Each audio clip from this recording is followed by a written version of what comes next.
Hello, everybody, and welcome to Whiz, your family-friendly weekly podcast where we discuss D&D Onslaught, Dice Masters, heroclix, and the other entertaining games made by WizKids.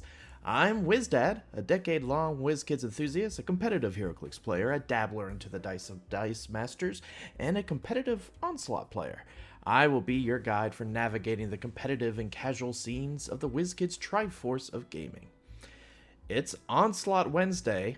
If this is your first foray into Whiz, I did the inaugural episode where I talked about all three games, and I've decided that made too long of an episode. There's times it's really hard to balance between the three games.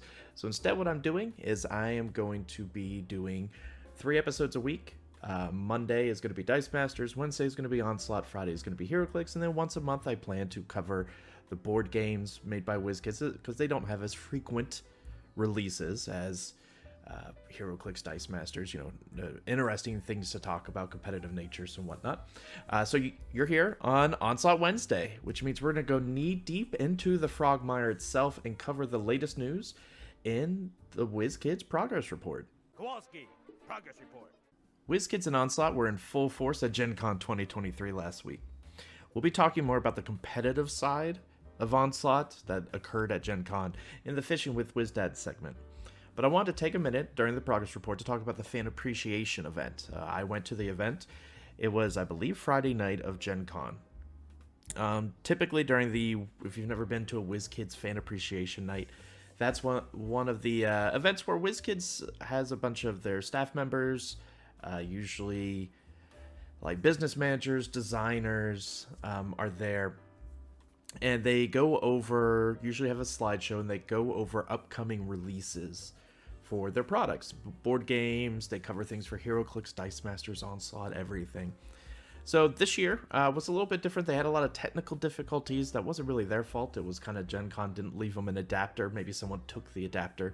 So the first, I'll say like 45 minutes of the hour, maybe 40 minutes, ultimately was a Q&A with Jake, who is I unfortunately don't remember exactly his role in WizKids, but it is a significant one, where he kind of did a Q&A about the upcoming releases and what everyone thought about some of the different products for WizKids. And I believe now that I look at it, Jake was the vice president. It was a very candid, it wasn't planned or anything like that. Onslaught didn't have too much on the agenda. They did talk about, I guess, for the whole fan appreciation when they got to the slideshow, the only thing they really covered for Onslaught was Frogmire. Now, if you haven't seen anything about Frogmire, definitely check out the pre-order page. It is, I'll say it's pretty fantastic looking. Right now, you can pre-order it on the web on WizKids shop. It's $89.99. You might be able to get it cheaper at your local comic book store, but essentially it is a full-fledged expansion. It comes with one awesome-looking pre-painted Frogmoth boss miniature, and it comes with him like out of the water, and then it also comes with an eye stalk and a bunch of tentacles and some water bases you put on the map. It's really cool looking. The way they explained it, Brian, the business manager who kind of covered the Onslaught parts of the fan appreciation, he talked a little bit about how it is a very engaging scenario, and the fact that Frogmoth comes out of the water, is in the water. It's really cool how they did like different bridges and stuff like that, different terrain elements. The expansion comes with 2 playable maps, flippable maps, a double-sided game board. It has some pre-painted minis. I know there's some frog people. There's a name for them, and I don't remember what they are. There's also some hags and some lizard folk, but it's your typical swamp-type environment. Also comes with 26 standard cards, 44 mini cards, 71 tokens, 14 terrain elements, a scenario guide. It is definitely a full-fledged Onslaught expansion. And it comes with, it says, 8 sinister scenarios designed to freeze your blood and test your tactical acumen. So definitely something very interesting to see. As far as adding to the competitive side, there's a new deck of items cards that you could swap with the core set item cards, kind of like with the benefactor scenario. And item cards is one of the ways that really give a advantage to certain teams. So definitely take a look at that. They're also adding the danger of cursed items, so that is definitely something interesting to see. I know I will probably be picking up Frogmire. It definitely looks like a fun map to play on. Definitely check out the WizKids shop for more information on that.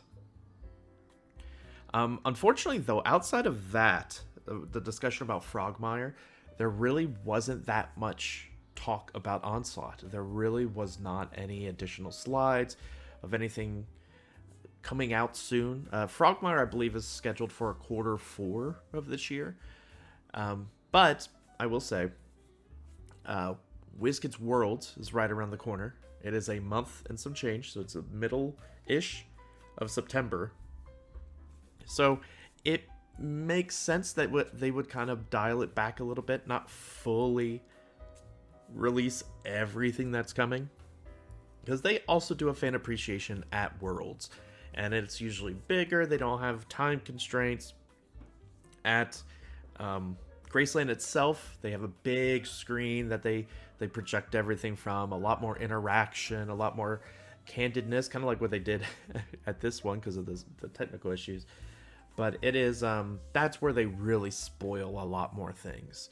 They kind of lead everything up to it. I did talk, like I said, to Brian, business manager. I asked him about Onslaught specifically. Basically, are we going to see more?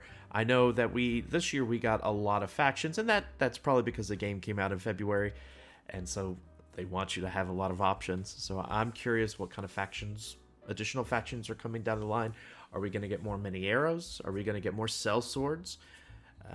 Or whole new factions, right? We got the Death Knights, which are enemies. It would be cool to see like a Death Knight undead type faction. So there's a lot of potential down the road, and I'm eager to see what it is at WizKids Worlds. But as far as that goes for Onslaught, that's gonna be it for the WizKids progress report. It's time now to switch it over to Fishing with WizDad, where we will cover the competitive side of Onslaught, at least what happened at GenCon. Get your gear, little man. We're going fishing. And I mean now. D&D Onslaught saw its first, I guess I would say, major tournament at GenCon 2023. There was, I think 19 total players, 20. And that was broken up into four different qualifiers, where 4 people from each qualifier moved on to the finals for a top 16. That might seem like low numbers if you're comparing it to like Magic the Gathering or Flesh and Blood or some of those bigger tournaments, Pokemon.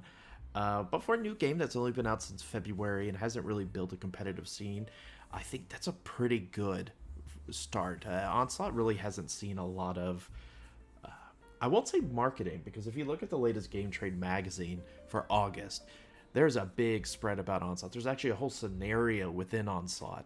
I know for Free Comic Book Day, there was another scenario for Onslaught. So there actually is pretty good marketing for Onslaught. But you have to get members, you have to get players playing the game, and then they'll eventually go to competitive. Some players just want to play Onslaught, but just casually, which is, I would say, what a majority of the players want, is to just play it casually, play it as a part of their own D&D campaign, play it as kind of their own Wednesday night, let's run through a scenario. But at GenCon, I played at GenCon. I was played in the Thursday morning qualifier. There was only 4 people in our qualifier, so that means all 4 of us moved on to the finals, the 16-person finals. So before we move on, I will say congratulations to Robert Ansel. He is your Gen Con champion. He beat out Brian Davis in the finals. Now, they haven't really released the full data yet for the Gen Con finals, but I do know for the top 8, there are 3 Zentarum, 3 Harpers, and 1 Red Wizard. I don't know who the 8th person is, or at least who they played. but it was kind of an equal front on both. And I'll go into a little bit more about my experience with the Harpers. I played Harpers during my qualifier. And now, remember, if you haven't played in a tournament scene yet for Onslaught, no, don't worry about it.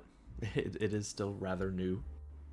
But what you bring to the tournament is you're supposed to bring a roster of 5 to 7 characters. So you pick a faction, and you can have one sellsword, or actually I think you can have however many sellswords you want in your roster, but you can only ever play one on your actual party. So if you're fielding 5 characters, which is what you should be doing, there's really not a reason to be playing more than 2, because you can't do that. You'd be only fielding 4 players, so 4 characters.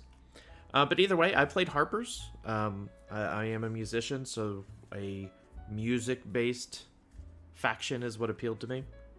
And so out of the base set, I'll go over the 7 that I had. Now, obviously, I played Chloe as Nodell, Amaz Nodell, the Bard. Chloe the Bard. Everyone knows Chloe the Bard. Everyone hates Chloe the Bard because she gives inspiring. She's incredible. Very good to combo with. She's your healer as well. She's a little slow. You really don't want her to have to attack. But even then, Vicious Mockery is really good because you can. It's a little hard to hit. It's a +4, but they gained Weaken, so that means their attacks still have damage. So that is beneficial. So you're usually playing Chloe. She's also the only healer role for the Harpers. And once again, when you're building a team for competitive, you have to choose 5 to 7, and then you can only have one person for each role. So that means you can't have a bunch of healers, you can't have a bunch of hybrids or tacticians. They have to be different roles, and that'll come into play when I talk about team building a little bit more. So I knew going in, I wanted to look at Harpers. I knew that Chloe was going to be a must, so I picked Chloe. I also heard about how good Sedona Sparklebang is. She is a wizard. The reason she is so good is because she has a reaction called Guided Strike. After a friendly character at range 1 to 5 rolls attack dice, add +3 to the highest d20 roll. The reason that's significant is because she's not adding to the attack roll, she is adding to the d20 roll. So that means if you roll a 17, she adds a +3 to that, and you have now crit. You can read about that. It's actually in the rulebook. It specifies that Sedona is one of the ones that could do it.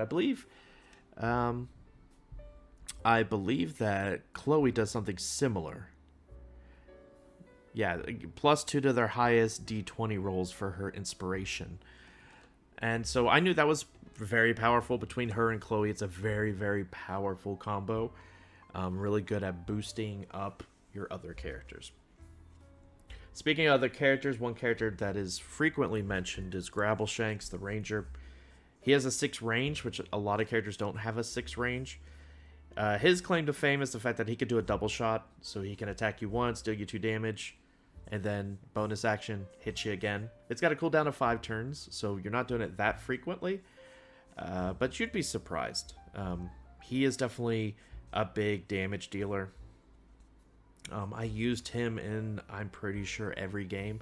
The problem is he is a little slow, but he was still very, very useful. So outside of those 3, I knew those 3 I was going to use no matter what. I had to decide then what my other 4 characters were going to be. Now, for a tournament, if you go and look at dndonslaught.com, they list tournament scenarios, and those change. They're random. The judge chooses which one is happening each round. It changes each round. I've actually heard rumors that they are going to be writing whole new scenarios going forward, and that they won't release them ahead of time, so you won't have time to prep. You'll just have to make decisions in the moment, which I think is great. And I'll explain in a minute when I go over what happened to me in the qualifier. But first, let's talk about the last 4 characters that I decided from my team. So I knew that Chloe and Sedona, Chloe's a bard, Sedona's a wizard, and so if you think of bards and wizards in the D&D sense, they are a little squishy. Sedona has 9 health. No, sorry, Sedona has 8 health, Chloe has 9. And very low AC, 14 and 13. So you're probably taking them out fairly quickly. Now Chloe can heal, so that does help but they are weaker. Same with Grabbleshanks. Grabbleshanks is only a 10, so he has a little bit more health, but not by much. So I knew going into it I needed a buff type of person, someone who could take a hint, someone who could tie up some pieces. So I ultimately landed on Lightning Dancer. I feel like Lightning Dancer is kind of a, I don't want to say a bleh pick. You want someone that's like, I feel like that's how I would describe Lightning Dancer. He doesn't do anything amazing. He does what he does well. He's a tie-up piece. He wants to get hit. He gets XP when he's attacked. Charge is great. You can move and make an attack. Challenge is really good. It's probably the best thing that he does because it's a target one enemy at range 1 to 3, move the target adjacent to you, moving as few squares as possible. That can really, really change a game if you move them all the way up there. If you're playing a kind of capture the flag, capture the point type map, they're on their map, and if they have to wait till the end of the turn to score a point, you can have them move off of it by using Lightning Dancer. He has an okay 14 movement, 16 armor, but I ultimately landed on him because he felt like my front line. He did not... I know that there are other pieces, I guess. I battled for a little bit about whether I wanted to go over Drakmal, the Barbarian. But Drakmal was more offensive than I want. Like, you know, gains rage, gains reckless, opportunity attacks, but didn't really do anything to your opponent. She just kind of ran in there and slices and dices. And as much as I'd like that, I liked Lightning Dancer's charge and challenge. A little bit more mobile than Drakmal Rockbiter. And I did look at I should preface this, I did look at the sellswords. And I am by no means saying that what I chose was right. It's the ones I felt most comfortable with, I guess, in the moment. But out of those two I feel like are the more, how should I say, more tanky. I could have gone with Ire, the monk. He's got 10 health. He definitely is quite mobile. Well, he starts on the 3, so not as mobile as you think, but he does have Tipsy Sway, which allows him to take a bonus action to move 2 squares on a cooldown of 1.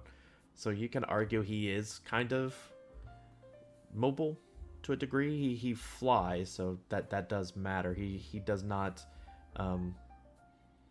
He ignores elevation hindering and impassable terrain while moving and attacking. So that's why his movement is 3. So I did consider him, but 10 health, I wanted something a little beefier, and I did not want to play Drakmal. And once again, I did look at the sellswords. I'll get to those in a second. But none of those really excited me. Drom is a little too slow for my taste.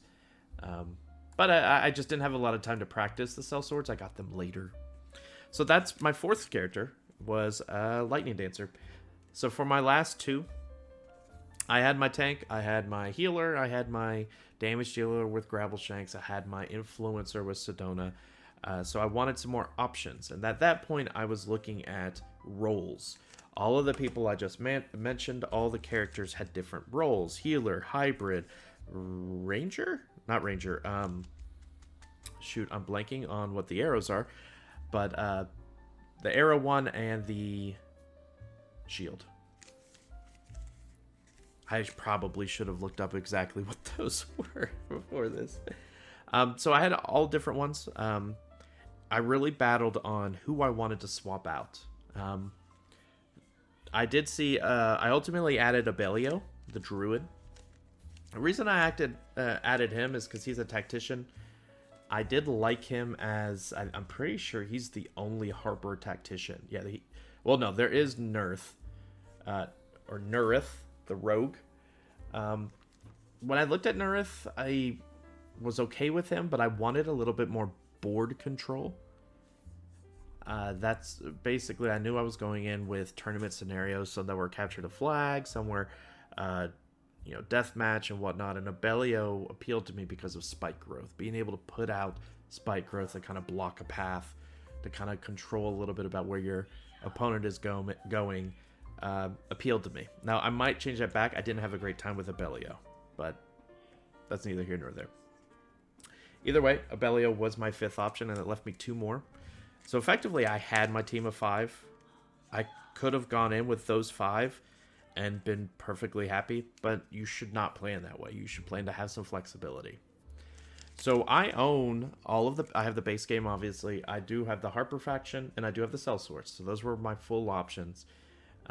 It was at this point I kind of looked around and say, okay, who could I flex in? I didn't go Ire. I wasn't interested in that. I felt like Lightning Dancer was going to be my pick. Well, not Lightning Dancer. I'm sorry. Ire would have actually taken... wouldn't have taken a different role. I could have actually played Ire and Lightning Dancer because they actually do have separate roles. Instead, I opted... I was looking at sellswords, and I said, okay, was there a single sellsword out here out of the 4 that I felt comfortable replacing any of my characters? When I looked, there's Drom, who is a hybrid, so he would actually replace Sedona, and I did not like that. Sedona I felt like was probably going to be played almost every game, and Drom I did not see why I would want to replace Sedona with Drom. Just wasn't happening. There was Molly Fairhill the Cleric, who has Ogma's Blessing, which is basically increases damage or increases your armor. Dispel Magic, which is stronger than you would think. And then Read Thoughts, which helps after initiative cards are assigned, choose 2 enemy ones and look at them and exchange those cards, which is pretty powerful in certain ones.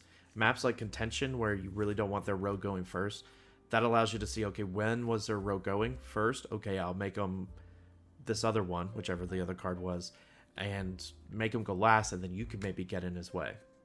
But outside of that, though, she doesn't bring that much more to the table. I would have actually preferred if she had some sort of healing, to be honest. If Ogma's Blessing, instead of the armor, healed a little bit, then I'd be interested.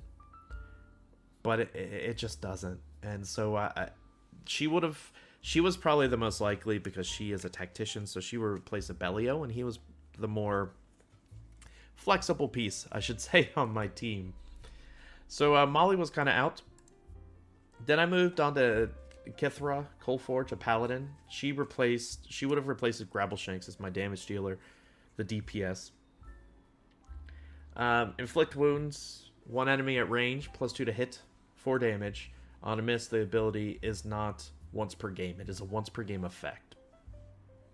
So if you miss it, you get to try it again. Then there's Crown of Magnus, 1 enemy at range, 1 to 5, +5 to hit. If hit, the target makes a physical or ranged attack against a target of your choice. That's a 5-turn cooldown. That's cool. Very cool. And then Hellish Rebuke. After you're damaged, deal the amount of damage back to the attacker. Zetarium has one of those as well. I forget her name. It's the Warlock, I believe. But ultimately, like, she replaced Grabbleshanks. I felt like Grabbleshanks is playing almost every single game, and I did not feel like she would have been... There's probably a room where I could have fit her. There's time Grabbleshanks just wasn't as effective as I wanted. But she also is very slow, or he, I can't tell. It's Kithra, so I bet it's a she. Also just a 3 movement, which is quite slow. 16 armor, 10 health, so a little beefier. But Grabbleshanks, I just felt like I'm always playing Grabbleshanks. Grabbleshanks has the same health, arguably does more damage. I'm going to stick with Grabbleshanks. That leads me to the last sellsword, Hengaku, the monk. He is I believe, a hybrid, so he would ultimately replace no one. Currently, he would be his kind of own piece. He would just fit on the team. He is a monk. His abilities are Death Strike, so he could just bonus action make an attack, very much like Grabbleshanks, but close range. He has Kensei's Shot, 1 enemy at range, 2 to 4, +7 to hit, 3 damage. That's a 4-turn cooldown. Death Strike has a 3-turn cooldown, which is better than Grabbleshanks. Grabbleshanks is a 5. Also, Agile Parry. After you were declared the target of an attack by an adjacent enemy, gain +3 against that attack. He also has 1 with the blade. Your standard close attacks ignore damage reduction. There's not a ton of damage reduction in the game currently, so I don't know how strong that actually was. But he has a 5 movement. That's big. Currently on the team, I don't have anybody that could move that fast. Chloe, maybe. Yeah, Chloe is the only one that can move that fast. 5. And she's not a in-your-face attacker. She is a, I'm going to stay away and heal people. So, as I'm kind of foreshadowing, Hengaku was my next pick. He seemed like he didn't take over any of my key people's roles. He was a close grabble shanks is what I equated him to, because he could do the double attack. And he was probably my MVP in 1 or 2 games that I played him. So that's 6. My last person is... this one was a personal pick.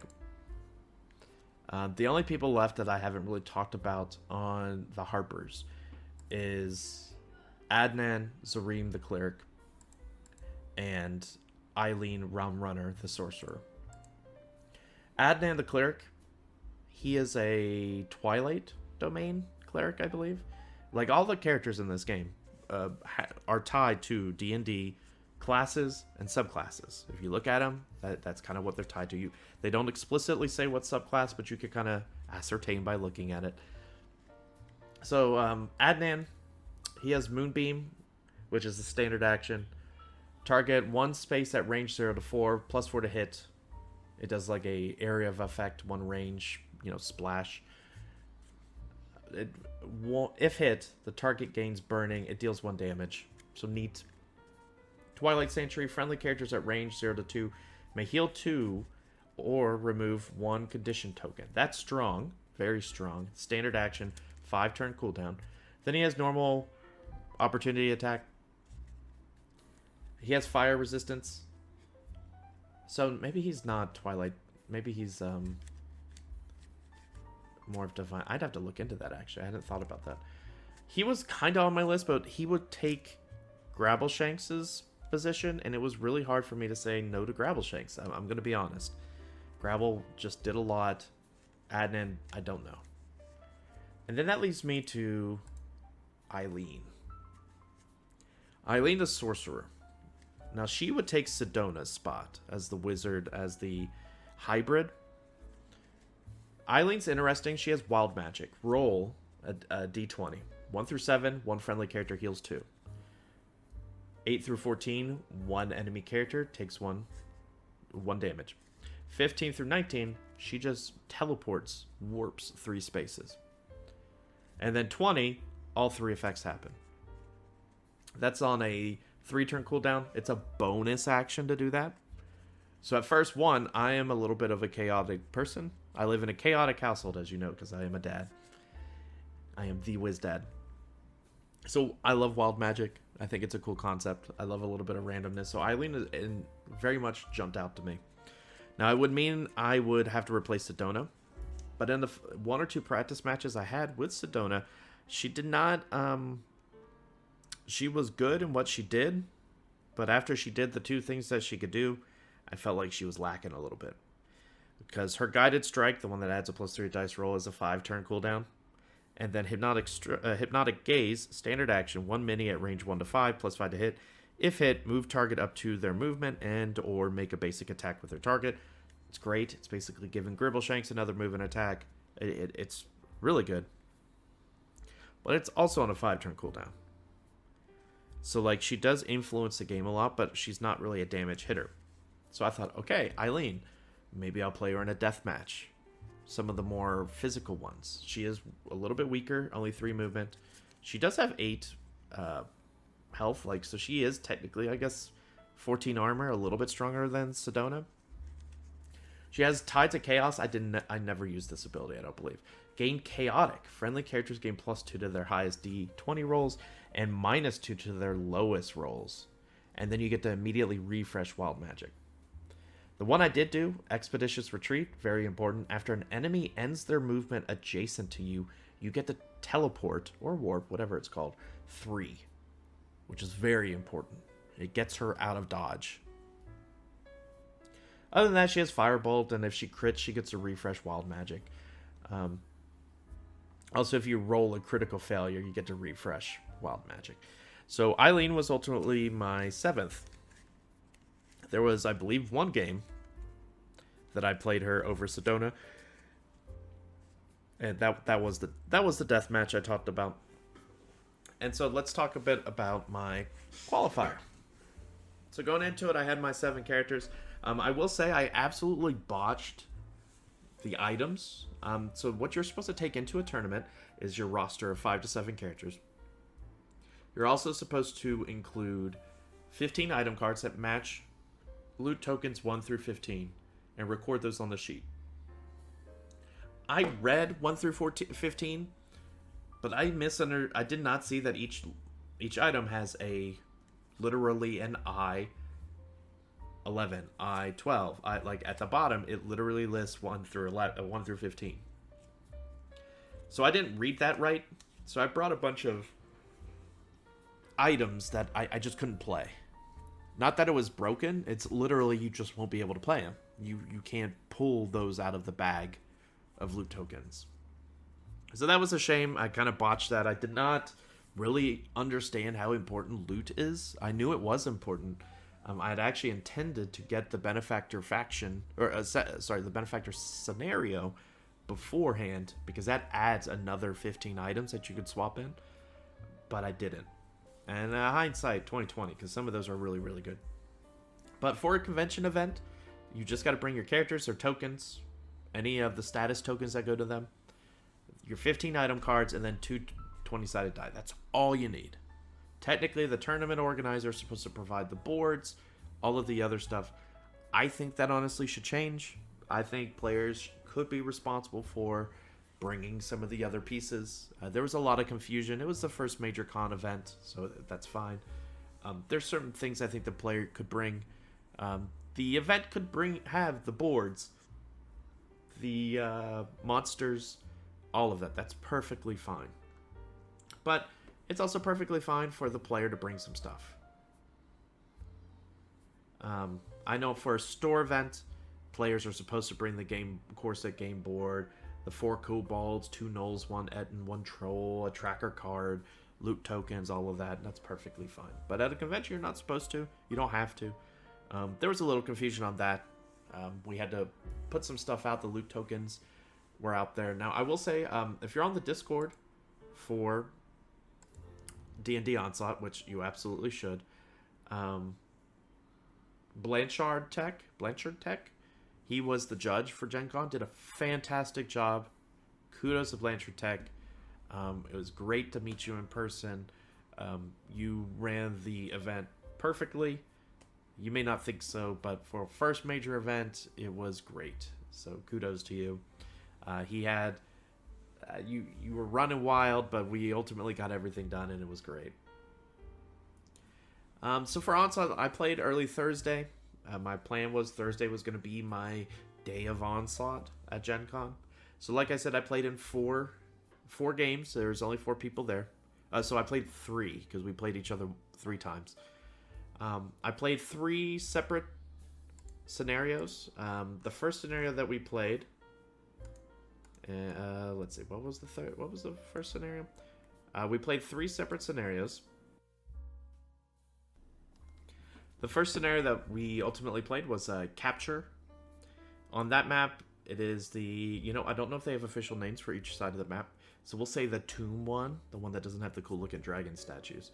And all of these tournament scenarios, as of right now, could be found on the D&D Onslaught page, once again. These will change, as I alluded to before.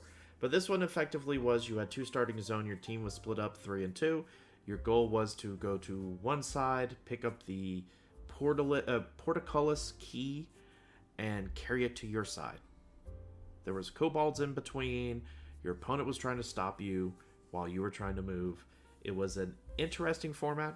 I made some mistakes because I had not played enough Onslaught to be comfortable with it. I forgot that elevation played a key role, and I just misread how elevation works. I thought it worked when you go up and down, but when you go down, you're not affected by elevation unless it's more than 1 space down. If you're going from elevation 2 to 0, you got to stop. But if you're going from 2 to 1, 1 to 0, nope, you just kind of move on down. No hindrance there. Did not understand. Did not catch on that until after it occurred. So ultimately lost on that one, which is a shame. It was a lot of fun. I believe in that event I played my original 5, Abellio, Chloe, Sedona, Lightning Dancer, and Gravelshanks. That was kind of my go-to for those. It was interesting. It's a format that I think they're going to remove because it does really play into the hands of characters that are just high movement. Because you can pass the Portcullis token, basically the main gem, if you want to say capture the gem. Because it's a free action to move it, and also you could take it from somebody. So like you can move your character, double move, so move, standard action, replace to a move, and then that next person run up and just free action take it, and then move again. Means there's a lot of hustle and bustle. It can move really quickly and end very quickly. So I think if they're going to go back and tailor this one a bit, they can make it to where maybe for this gem, there is not a like free action to swap. I think that would be enough. I think that's really where things pick up, because otherwise your character's holding it. They only drop it if they go into the bloodied status, which is I believe half health or lower. And at that point they could just pick it up again as a bonus action and just go. So it's a standard action to pick it up. But either way, it is, I lost that one just barely. It was kind of at the end that he made it all the way. If I played a little bit better, I think I could have taken that one. I focused a little bit too much on stopping him. I had a Bellio pick it up, and he kind of got stonewalled on the stairs for a while because I got stopped by elevation. But overall, it was a good starting experience for me. Really kind of getting my feet wet against more high-level players, should I say. So it was definitely a learning experience. The second tournament scenario was, funny enough, Deathmatch. That one was a lot of fun. Once again, I swapped out Sedona for Eileen, and I actually swapped out Abellio for Hengaku. So I went Hengaku, Eileen, Lightning Dancer, Gravelshanks, and Chloe. Those were, and I wrote all of these down ahead of time. I kind of went through of what kind of scenarios do I want certain people in, and I knew those 5 were going to be my high DPS. I know Sedona does a lot of things, but Hengaku and Eileen were great. Eileen saved the game. I ultimately won. Eileen ultimately was the MVP for me. Hengaku tied up a lot of pieces, did a lot of damage, focused on... I went against a Zentarum player. I actually played only against Zentarums, I believe. And so I got... Hengaku got tied up a lot. Chloe was right next to him. Chloe saved the day because she picked up a Vanishing Powder, turned stealthy, and then she rolled Wild Magic and rolled a 20, which was very clutch because it healed Hengaku, dealt 1 damage and so on. She poofed out of the way. It was fantastic. Eileen is probably one of my new favorite Harpers. She does a lot of stuff, but it's not obscene, I should say. So I went into the final round 1-1. That's when I went into the tournament scenario called Contention. Now, Contention is arguably probably one of the worst ones, especially if you're facing Zentarum. The reason for that is Contention. The whole point of Contention. And all these matches, if you haven't looked them up, once again, dndonslaught.com, they all list how do you get victory points. You loot a chest, you defeat an armor knoll, defeat an enemy character, or at the end of each round, gain 1 for each control point you hold. That's Contention. The way it works is you have victory, the tracker cards set at 5. So first player, he's trying to get that tracker up to 9. The other one is trying to get it to 1. And so you do that by saying, okay, it's the end of that turn. You looted a chest. That 5 becomes 6. You're trying to get up to 9. Then it's the other player's turn. They go down to go back down to 5. It's a little wonky because sometimes you can have 2 to 3 characters go at the same time, and you can really rack up points very, very quickly. But the reason why Zentarum is especially dangerous with it is because they have a certain character.